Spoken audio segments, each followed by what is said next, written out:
Hei, kuulepa tässä terve. En ole pitkään aikaan tehnyt YouTubeen videoita, sillä olen keskittynyt tuohon nykynuorison suosimaan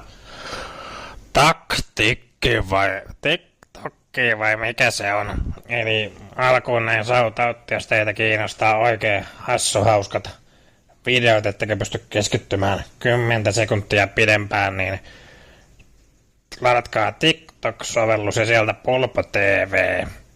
Niitä lyhyitä videoita jaksaa katsoa kuinka pärinoissaan ES-juomisesta. Mutta sitten asiaan. Viimeksi kun tein tänne videon, niin se oli semmonen ikävä ja kertoi kauhutarinoita, true crimea, mutta nyt minä olen TikTokin värikkyyden ja hassuhauskojen juttujen myötä alkanut kertomaan itse vitsejä.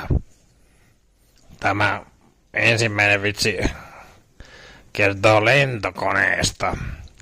Ja siellä lentokoneessa sattui eräälle naiselle ikävä sairaskohtaus. Siinä lentoemäntä sitten huusi, että onko koneessa lääkäriä? Sieltä yksi mies sitten nousi pystyyn ja käveli naisen luo ja nainen huokasi helpoituksesta. Oi, onneksi meillä on lääkäri täällä koneessa. Siihen mies sitten vastasi. Ei kun minä vaan nousin ja ajattelin sanoa, että minä olen insinööri. Se on sellaista, että tästä tulikin mieleeni, että tiedättekö mistä tietää, että ihminen on insinööri. No se kyllä sanoo se. Toinen hassuhauska tarina on, kun mies lähti kävelemään kadun yli. Ja siinä epähuomiossa joku volttikuski ajoi hänen päältään, kun oli kiire toimittamaan tuoretta kebappia vihervasemmistolaisille Kalliossa.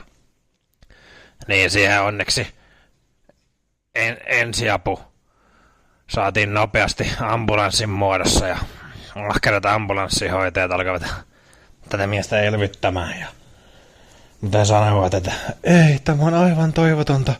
Mies ei tokene, vaikka teemme mitä. Ensihoitajat olivat menettämässä toivoa, niin siihen käveli sitten sattumalta tämän auton alle jääneen miehen naapuri. Ja hän tokaisi.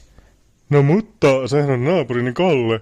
Harmi, jos hän jäi nyt auton alle. Kalle on oikein mukava mies, insinööri ja kaikkea. Tällöin auton alle jääneen Kallen silmät aukesivat ja hän sanoi. Se on kyllä diplomi-insinööri. Kiitos kaikille tästä vitsituokiosta. Ja muistakaa, mu pitää hauskaa ja nauttia vielä loppukesästä. Me ehkä saamme joskus vielä Pulpon videoita lisää tänne YouTubeen. Palaan tämän someurani alkuajalle. Hei hei ja ensi kertaan.